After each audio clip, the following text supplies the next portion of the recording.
इंदिरानगर मुलीने आंतरजातीय विवाह केल्यानं तिच्या भावाने आणि वडिलांनी तरुणाची हत्या केली। महिनाभरापूर्वी दोघांनी प्रेमविवाह केला होता। अमितच्या कुटुंबियांनी या लग्नाला मान्यता दिल्याने दोघेही घरी परतले, पण विद्याच्या वडील आणि भावाच्या मनात मात्र अमितबद्दल रोष होता। त्यातूनच दोघांनी अमितवर 14 जुलै रोजी हल्ला केला। यात अमितचं निधन झालं। आता 13 दिवसांनी या प्रकरणात अमितच्या मेहुण्याला अटक करण्यात आली, तर वडील अद्याप फरार आहेत। इंदिरानगरमध्ये मुलीने आंतरजातीय विवाह केल्यानं अमित मुरलीधर साळुंके याची सासरा आणि मेहुण्याने हत्या केली। यानंतर सासरा गीताराम भास्कर कीर्तिशाही आणि चुलत भाऊ आप्पासाहेब अशोक कीर्तिशाही हे फरार झाले होते। आप्पासाहेब याला फुलंब्रीतून शनिवारी अटक केली। आप्पासाहेब गेल्या 2 आठवड्यापासून नातेवाईकांकडे लपून बसला होता।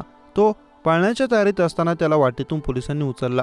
अमित आणि विद्या हे इंदिरानगरमध्येच लहानाचे मोठे झाले। घरच्यांचा विरोध असल्याने अमित आणि विद्या यांनी पळून जाऊन 2 मे रोजी लग्न केलं।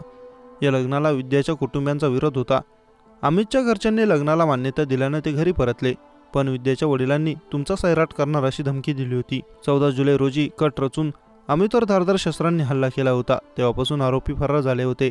शेवटी पोलीस उपायुक्तांच्या पथकाने आप्पासाहेबाला अटक केली आहे। विद्याचे वडील गीतारामने अमितच्या हत्येनंतर अटकपूर्व जामिनासाठी अर्ज केला होता। न्यायालयाने गीतारामला 1 ऑगस्टपर्यंत अंतरिम जामीन दिला। आता हा जामीन रद्द करण्यासाठी पोलीस अर्ज करणार आहेत। या घटनेत इतर संशयित आणि आरोपींना मदत करणाऱ्यांवरही गुन्हा दाखल केला जाणार आहे।